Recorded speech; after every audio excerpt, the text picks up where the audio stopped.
Hi, I'm Christine Hassler, and what you're about to see is a live life coaching episode. For over a decade, I've been a master coach, best-selling author, and speaker, helping people free themselves from their past, change their present, and get what they really want.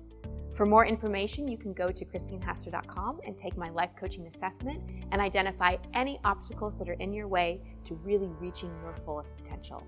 You can also listen to more episodes of my coaching podcast on iTunes. Just search for Over It and On With It. Enjoy the episode. Hi, everybody, and welcome to the show. I have a beautiful session today with Erica. And Erica's initial question is about how to trust her intuition more, how to really listen to her inner voice. She knows she has intuition. She wants to really listen to it more and trust it more. But in her words, she tends to get in her own way, and her logical mind takes over. And I'm sure a lot of you can relate to that. All of us have intuition. We all have that inner voice. But often it's very muted by the voice of our mind and wanting logical evidence and wanting to come to a rational conclusion, and really at the heart of it, wanting certainty. Intuition is a part of us that's fine with uncertainty. It likes to dance in the uncertainty and feel our way through. But the logical mind does not like uncertainty at all. So in this coaching session, we really explore Erica's relationship with uncertainty, why she has fear around it, and we get to some really deep, beautiful places. So as you're watching or listening to this episode, I encourage you to consider, do you doubt your intuition? Do you doubt whether you have intuition at all? And if you really do feel your intuition or that voice of your inner knowing, do you question it a lot? Is it hard for you to trust it? Is it hard for you to take action on it? Did you have a childhood that was a little unstable? Did you grow up with a lot of chaos in your life, a lot of unpredictability, a lot of uncertainty? Is there a decision you're currently struggling with? You feel like you know the answer, but you're not sure. You keep collecting evidence for one way or another, and you really would just like to decide about something. And finally, how do you relate to your pain? Do you find that you can mentally process it, that maybe you can talk about it or show emotion to few really close-knit people? But when it comes to really being vulnerable and really going to the depths of your pain and allowing yourself to express it and be seen, that feels a little terrifying. So keep these questions in mind as you watch or listen to my coaching session with Erica. Erica, welcome to the show. How can I help? Thank you. I am mainly struggling around trusting my inner voice and finding clarity in what it's trying to tell me. Okay. Mm-hmm. So how do you know that that's a struggle?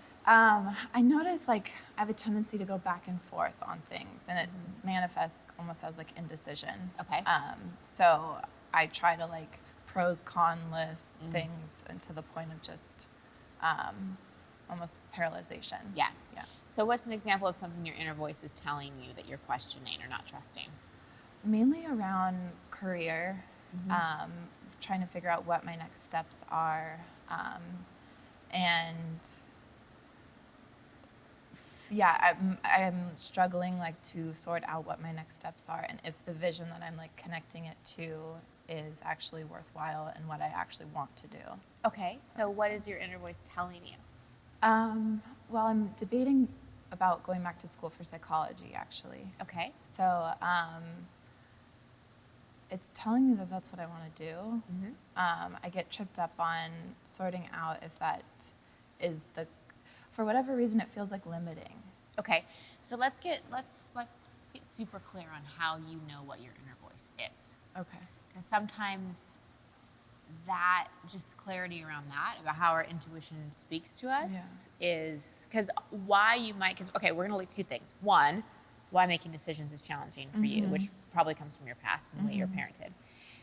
And two, also really knowing what your intuition is, because a lot of times we have questions around trusting our inner voice because it's kind of intuition mixed with intellect. Yeah. It's not pure intuition. Yeah. Okay. So we're saying. Okay. So how do you know when something truly is your inner voice, truly is intuition? What happens? Do you feel something? Do you see something? Is it direct knowing? How do you know? I don't. Okay. I don't know. Okay. Well, there must be something. Otherwise, you wouldn't have this question. So give me an example of an experience where you're like, oh, wow, that was my inner voice. I think in terms of traveling, I I have wanted to travel for a long time, and then various like life circumstances kind of presented an opportunity for me to just book a one-way ticket and to go. So I felt that strong like inner voice and it trusting like this was. So you felt the yes. I felt the yes. Okay. Yeah. Okay. So that's a really strong way that intuition works. Something's either a hell yes or a hell no. And if it isn't a hell yes, it's a hell no. Yeah. Because I can relate this to my own experience lately of not moving into a home and living out of suitcases and traveling for 6 months. Because getting a place, it felt intellectually like the right thing to do, but it didn't feel like a hell yes. My inner knowing, my intuition, something was stopping me. Okay? So, using what I just shared, how can you apply that to your own life in this specific circumstance? That it's hard for me to get out of my own way in those, because even right now, like my head comes in and it's trying to solve the question that you just asked me. Which is fine. You can use your head for this part. Yeah. Your head isn't bad. Okay. Your head isn't bad. Okay. Okay? So it sounds to me like there's this desire to go to maybe pursue psychology, but it's not a full hell yes. Yeah. Yeah. Which is your intuition. Mm-hmm. Can you see that so far?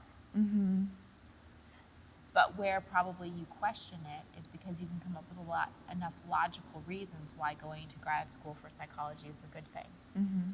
So then you start to question your intuition. And here's the thing about intuition as we get to know it. I'm not saying your inner knowing is saying no to grad school. Yeah. But it may be saying not yet. Yeah. It may be saying, yes, you're on track with psychology, but something different is happening. Yeah. Do you see this? So here's the other thing. When we don't get a hell yes, then we're in uncertainty. Absolutely. And that's where the mind comes in and wants to know something. Okay, so let's pause that for a second. We'll come back to the way intuition works. And let's go back to, would you say you struggle with uncertainty? And you already said decision making. So would you say uncertainty and decision making are areas where you struggle a bit? Yeah, it's uncomfortable to be in uncertainty. Okay. How is it uncomfortable? I don't feel grounded. I feel like I'm constantly in a state of in between, like one foot in one door and another foot in another. Okay. And when you say it's uncomfortable, what does that feel like to you? Describe uncomfortable. Uncomfortable, I feel anxious. Like I feel it in my chest. Sometimes even like in my stomach.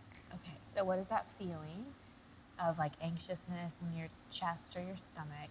What does that remind you of? The feeling is fear. In terms of what it reminds me of. Yes. When have you felt like that in your past and in your childhood? Probably growing up in like the childhood environment that I did grow up in, there wasn't a whole lot of stability. And I think that's why I try to create stability on the outside in order to assuage the feelings that I've had as a child. Well, you just said something very key. You're trying to create stability on the outside. Yeah. And we never really heal an internal issue by doing things in the outside world. We think that's the way. I mean, it's the most logical way. Okay, I didn't feel stable as an adult, so I'm going to make sure, as a child, so I'm going to make sure as an adult, like, things are stable. I'm in control, I have certainty, because that's going to make me feel good. Yeah. But it doesn't. Yeah. Because it's an internal thing. So let's go back to you and tell me more about why things didn't feel stable at home. Both of my parents, they split up when I was young, but we stayed in the same household environment. Okay. And it was in order to try to keep the family together, but it ended up being, I would say, more destructive than good. It was just very tense. There wasn't a whole lot of stability, and there wasn't support there. Yeah. Yeah. Yeah. So what was it like for you? How old were you when your parents split and this change happened? I think I was like 8. It's pretty little. Probably 7 or 8. Yeah. So how do you think you felt? What do you think things were like for you? It's funny. I've been going through my old things at my mom's house because she's about to sell like our childhood home. And so I was reflecting back. I kept journals like my whole life. And it was dark. Like I was rereading some of the stuff that I had written, and it didn't really feel like me anymore because I think I have processed a lot of it, but it did make me feel really sad because it was, I was incredibly unhappy, and I felt very misunderstood. How'd you feel misunderstood? I didn't feel like people knew what was going on. Like I did a really good job at making it seem like everything was okay on the outside, but on the inside, I was really struggling. Right. So you hid your pain. Yeah, absolutely. How much do you do that still? Still, I would say not as much. Okay, good. No. I'm pretty open, and I have a close group of friends and like my brothers that I can rely on and talk to about what I'm struggling with. Good. Yeah. Good. So there's no shame around the pain now. No. Now you feel like you can reach out and you can help and everything like that. You can get help and everything like that. Okay, good. So when we're sitting here talking, I'm aware a little bit of your voice cracking a little bit. Do you feel like you're fighting back emotion? Yeah. Okay. Yeah. So what if you didn't? Yeah. That's a hard thing for me still. Although I can open up to the people that I would count as like my core group of people, it's sometimes a bit harder to do that to someone that I just met. Yeah, You I know? hear you. Yeah. I hear you. So why do you think that it's not okay for you to show your vulnerability to people that aren't in like your close group?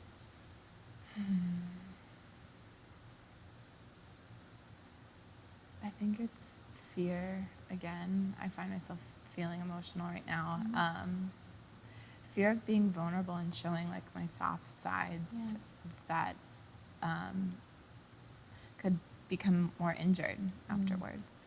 So it's almost protective. Yeah, absolutely. Okay. So would you be willing to work on shifting that in this moment in our interaction? Yeah. Yeah. Would you be willing not to fight the emotion that's coming up and just to let yourself really be vulnerable and really be seen and not put on a mask that everything's fine? I love the definition of fine: feelings inside not expressed. Yeah. So what is the emotion that's coming up right now? I would say it's fear again. I'm scared because I'm scared because of showing that part of me. if I show this part of me, then I could get hurt. and if I get hurt, Like the thought came, like I don't know if I'll be able to get back up again. okay, so if you fall down, you're afraid you won't get back up. And if you don't get back up, then I'm down. and if you're down, then what? I'm struggling and it's painful. Yeah. And it feels alone. Right. And if I'm alone, then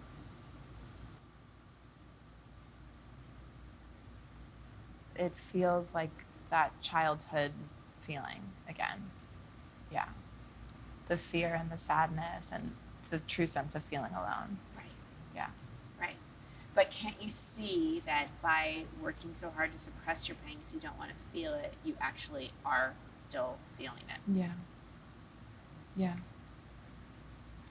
And part of our access to our own inner knowing and intuition and being able to really tap into our inner strength and all of that, a lot of time that's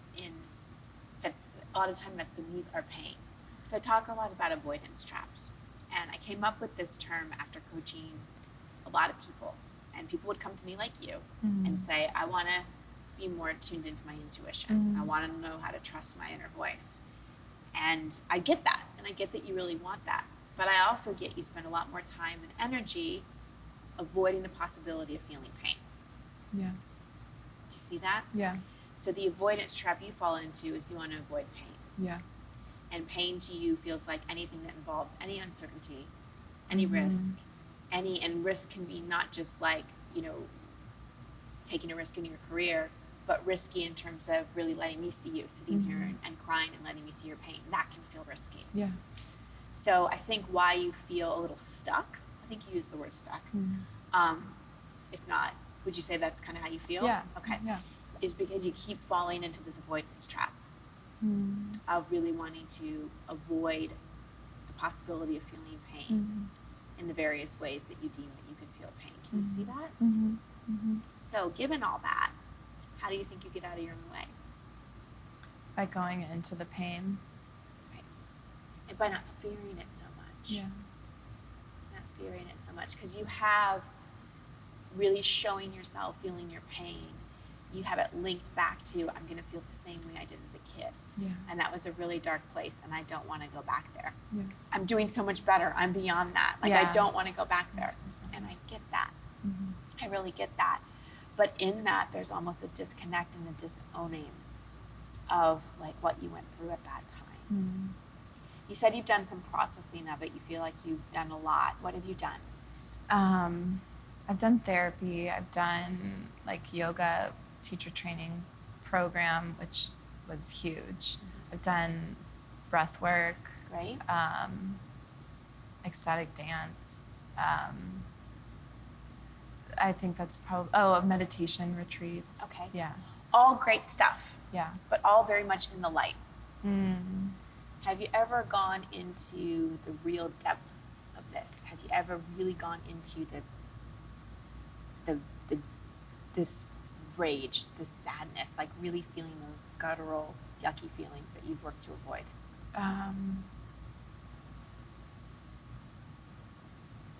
No, like processing them, talking a bit, but not necessarily like sat with it.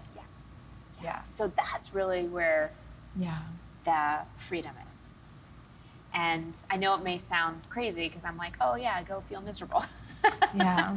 But the thing is, you do feel miserable underneath all there. Like, it's all in there. And so it's really a matter of allowing yourself access to it. Because a lot of times, like, yoga and dance and all those things is great. Like, it's kind of a way to start to move the energy and a way to reconnect with ourselves and a way to feel safe in our own body. Yeah. And that's all of it. But at some point, we have to go into what we fear the most.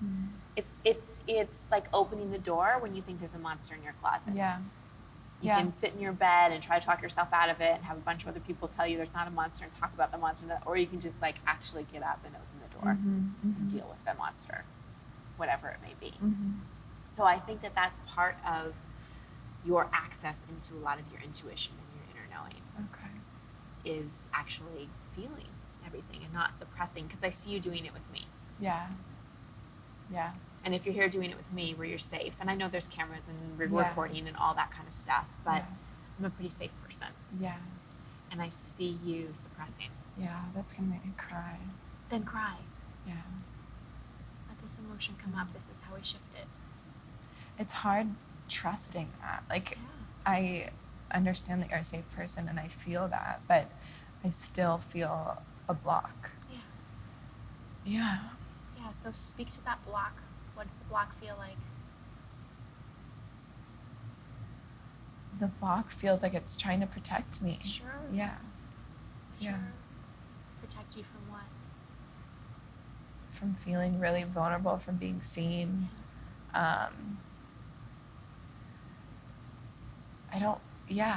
It's almost like I feel a little bit embarrassed too. Yeah. So let's talk to that block right now. Yeah. Like it's like another person in this room. Okay. And try to stay with the emotion as best as you can. Okay. What do you want to say to that block or ask of that block? I'll give you some hints. I would start by thanking it. Like, I know you're trying to protect me, but I really want my walls around this to come down. So just speak to it like it's a part of you. What would you say? I know you're trying to protect me, but it's not helpful anymore. It'll be okay. It'll be okay to be seen and to show who I am to whoever. You don't have to do this for me anymore. Yeah. And I think your emotion is beautiful. And what I see when you're emotional is you getting free. Yeah. Because I would imagine as a little girl, you had to keep a lot of tears in. Yeah. Yeah. And so there's probably just some years of tears that need to come out. And I'm not saying you have to cry for years, Yeah. but anytime you suppress your tears, Erica, it's like you're adding more energy onto the suppression. And you fall deeper and deeper into that avoidance trap. And there was also you said like, looking from the outside like everything was fine, but on the inside, it wasn't. Yeah. So you've also developed a coping mechanism and an operating system of like keeping it together, except for your close inner circle. Yeah. You know, you keep it together Yeah, absolutely. with the outside world. And that's also become something you've identified with. Yeah, it is. It is, and it takes a long time for people to get to the like inner circle where I actually do show more of how I feel. Sure. Well, of course, you didn't have a trusting environment, so it's harder for you to trust people. Yeah. So this is just really about having massive, not just psychological understanding, but compassion for yourself. Massive compassion. And to also know that part of the reason you probably are feeling this yearning to connect more with your intuition is because you're probably a very highly empathic, sensitive person with a high degree of intuition. But you had to shut that down because that was too painful. Because until we really learn how to protect our energy and manage our sensitivity and intuition, you'd be feeling everybody else's pain. Yours was enough. Yeah. So you're like, shut this intuition thing down for a while. I can't handle it. But once you start to, it's like we can't just like cut off the pain and not cut off intuition and other things as well. We don't just selectively get to pick what we choose walls against and what we choose to block. Yeah. We can't be like, okay, I'm going to block all the pain and bad memories, but I'm going to open up my creativity and my intuition and my passion. We don't get to pick and choose like that. Yeah. It's like we have to remove all the blocks and all the walls, and then everything else starts to open up. So how do you remove the blocks and the walls and the everything? Well, this is a good start, and it's a Okay. journey. You know, it's a journey. It's taken me many years, and I'm not saying they're all down, but wow, have I really, done some massive reconstruction. But it is not avoiding the feelings. For me, it's, and for so many people that I've worked with, it's being willing to go into the raw feelings with so much self-compassion. Not from a place of victimhood, not from a place of indulging the feelings, but not being afraid. So it was like in that moment when tears started to come up, there was a part of your brain that went into fear. It's not safe to express this feeling, and then the feelings went all the way back in. They never got a release. So that's it. It's like in those moments where you start to feel the feeling come up, you push through that discomfort and allow it. Okay. And also, that's why I facilitate retreats where people have emotional release, why I teach an expectation hangover and mastery course, why there's somatic therapists out there, why there's so many different places where we can learn how to release and get that emotion out. And as women, that kind of wild expression is not something that's really encouraged. Like, it's okay if we cry a little, as long as it's neat and clean and we have tissue.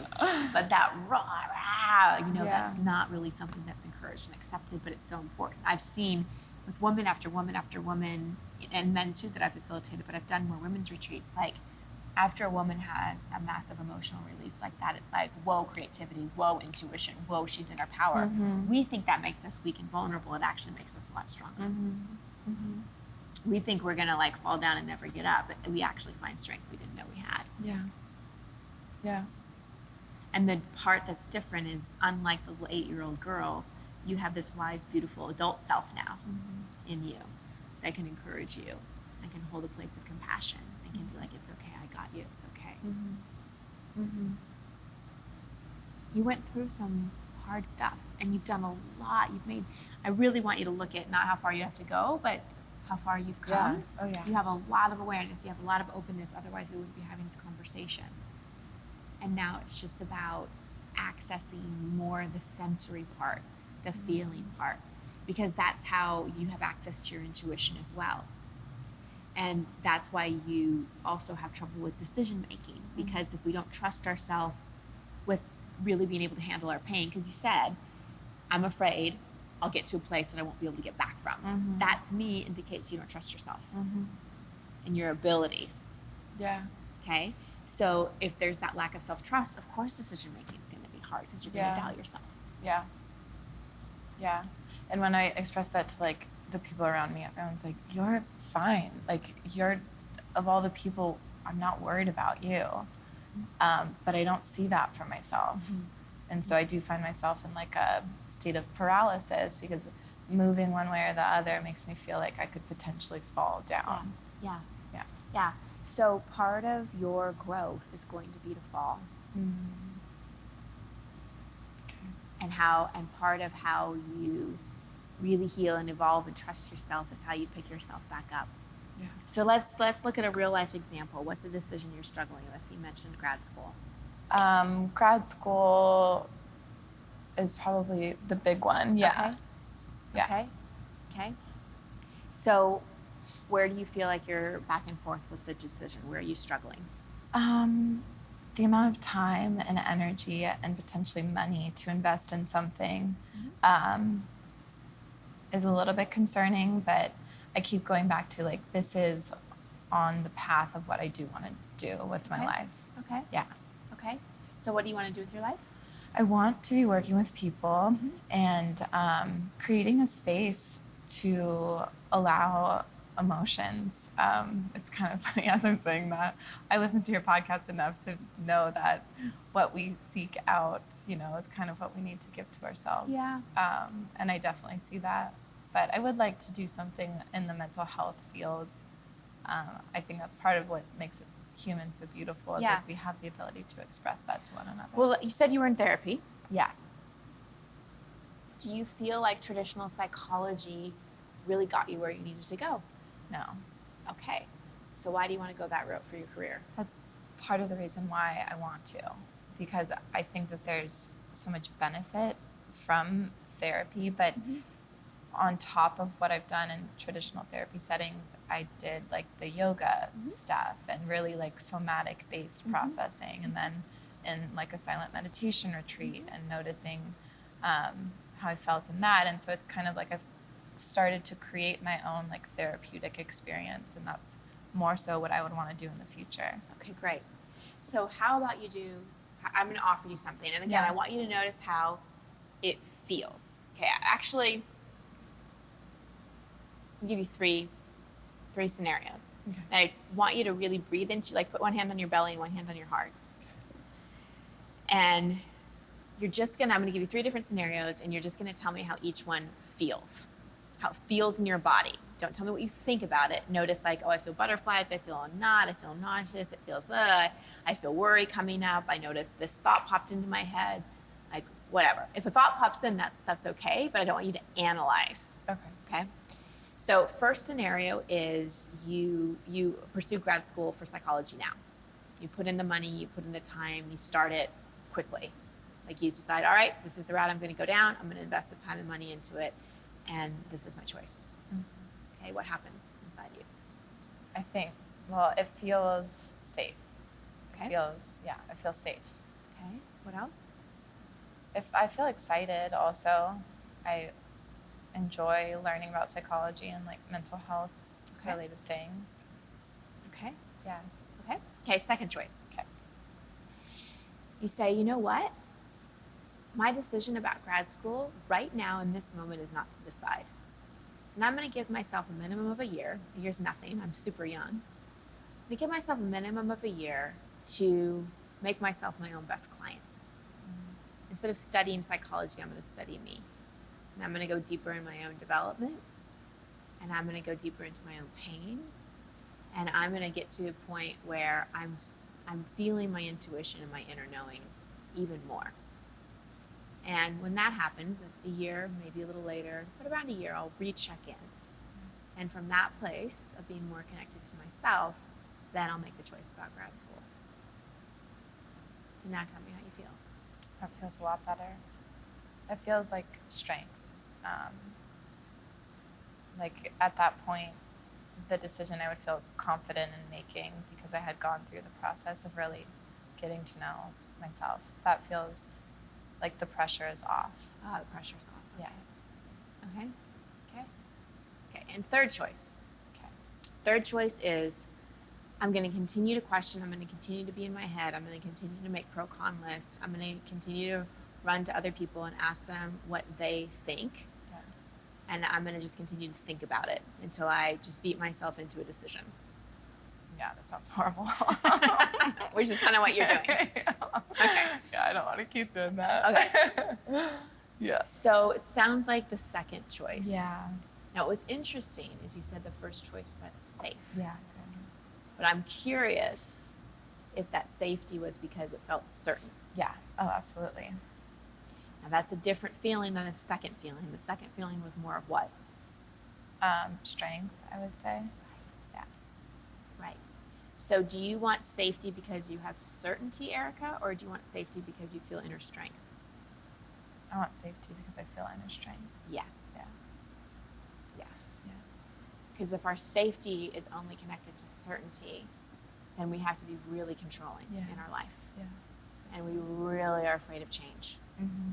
And when safety is attached to certainty, and we're really attached to change, we're really attached to control, we don't like change, then it leaves very little room for the universe to deliver magic. Mm-hmm. Because we've got a plan. Yeah. Do you see that? Yeah. So the second option of you finding inner resilience and strength and allow yourself to be in uncertainty with reassuring your ego that in a year you can put on your calendar, in a year I'll make a choice about this. And then you just don't think about it for a year. And that's nothing in the scheme of things. Yeah. You're young. It's nothing. Even if you weren't, and that year is nothing in the scheme of things. Then you also allow for the universe, because you said when we first started talking, you felt this inner voice of, wait, there might be something more. Yeah. If that's true, and you release this control and your need for a plan, then you give the universe an opportunity to guide you a bit more. And something else, something even better that you can't even mentally come up with right now might come in terms of a direction. Mm-hmm. Mm-hmm. Yeah. That feels a lot better. Yeah. It still feels uncertain, and my head starts going into like a timeline type of thing. Right. Then in 5 years I should be here and this. But Well, know that is just, that's actually not your mind, because our mind, our intellect is wonderful. We love our mind. That's more of that part of you that's trying to protect you by giving you certainty, because you didn't have it as a kid. So you've kind of got to update with that like little one inside of you what safety really is. Yeah. Okay. And you even like, okay, think about this time in your childhood where there was a lot of chaos and a lot of uncertainty.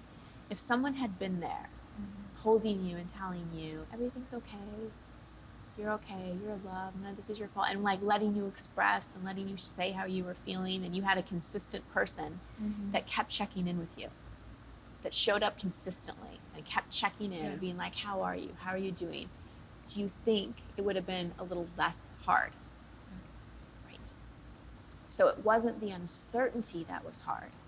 It was the fact that there was no one there consistently to check in with you in terms of how you were doing in the uncertainty. Yeah. And you had to navigate it with no consistency.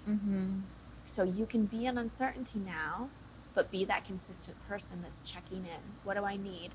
Do I need support? Do I need to cry? Do I need to journal? Do I need to reach out to someone? Okay. Do I need to drop into my intuition? Do I need to go take a yoga class? Do I need to remind myself there's nothing wrong? Do I need to look at a picture of my little girl and tell her she's safe? Yeah. It's like you can be consistent in this uncertainty with yourself. Yeah. Okay. I think that's kind of the next level that I haven't gotten to. Yeah. I've created a level of consistency with other people checking in on me, but it's not enough. Yeah. It doesn't feel like rooted in anything. Yeah. Yeah. And allow yourself to be seen. Okay. Don't suppress the pain. Yeah. Okay. And I can say personally, sitting here with you, after you started to express and the tears started to come up a little bit more, I felt immediately more connected to you because you let me in. Yeah. So it's not other people you don't necessarily trust, it's yourself. Yeah. And the more you trust yourself and show up for yourself, the more you'll see there are a lot of really amazing people in the world that you can trust and that can really see you, can really understand you, and can really hold space for you. What was your biggest breakthrough today? Creating the consistency internally for myself, and then also taking a breath, giving myself a bit of time, sorting through what I need to sort through, and going towards the pain rather than away from it. And what part of you made that decision? My inner voice. Yes, your intuition. Yeah, I see that. It feels a lot lighter too. Good. Yeah. Yes. See, that's another way intuition gives us feedback. It feels a lot lighter. It feels like yes.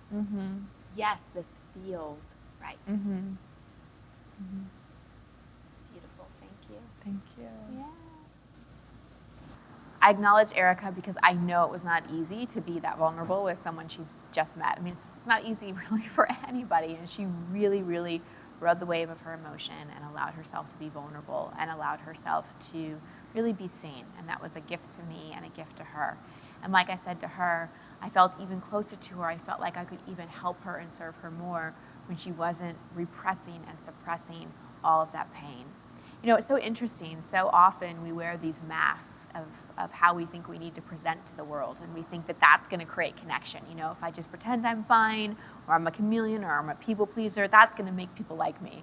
But actually, what connects us most to people and what helps people feel most endeared towards us and helps people really lean into us is when we're vulnerable and when we allow ourselves to be seen. I'm not saying that walking around like a victim and throwing yourself a pity party and complaining about your life is a way to make friends. I'm not saying that at all. I'm saying not fighting what's authentic for you, not fighting that vulnerability. For Erica in that moment, there was a moment where emotion came up and there was a part of her that wanted to fight it. But in that moment, she was fighting what was true. She was fighting her own authenticity. And if she continued to fight against it, she and I wouldn't have been able to connect in the way that we were able to connect. And so by letting down that wall and by letting me see her, it not only created an environment for me to be able to help her more, but it also created more connection and intimacy between her and I, and between her and herself, which is most important. So my coaching to her is similar to my coaching for a lot of people, which is you can't suppress your pain. You can't just mentalize it. You can't just yoga it away. You can't just positive think it. You have to go into it and feel it with so much compassion and with so much self-trust. And often we need to do the other things like yoga and a lot of personal development and therapy and all of those things because it gives us tools, it gives us strength, it gives us confidence in being able to go and deal with the pain. But eventually really being able to go into the shadows and go to those dark places and really feel the fullness of all those suppressed feelings. That is what really opens things up, and that is what gives us freedom. And I want to reiterate something that I said to her that's so important. For those of you that feel stifled in your intuition, in your creativity, in your prosperity, and your ability to really, have relationships in your life, wherever you feel stuck or stifled, if you want all that to open up, you have to be willing to open up the parts of you that you suppress too. Like I said to her, you can't I don't want to feel the pain, I want to lock this all away, but I want to feel all my intuition and creativity. Once we have a wall and once we are shutting off parts of ourselves, we shut off all parts of ourselves. So that way into greater levels of connection to our freedom, to our intuition, to our creativity is often through our pain. And that's often where we need assistance, which is why I wrote Expectation Hangover. It's why I do the personal mastery course. It's why I have retreats, because this was really my way through. And that's why I'm so inspired to help you not be so scared to go to those painful places. Because I promise you, they're not as scary as you think. Feeling your feelings is not as scary as you think. Erica mentioned a fear that I hear from so many people. I'm afraid if I really go in and feel my pain, I'll never get to the other side of it.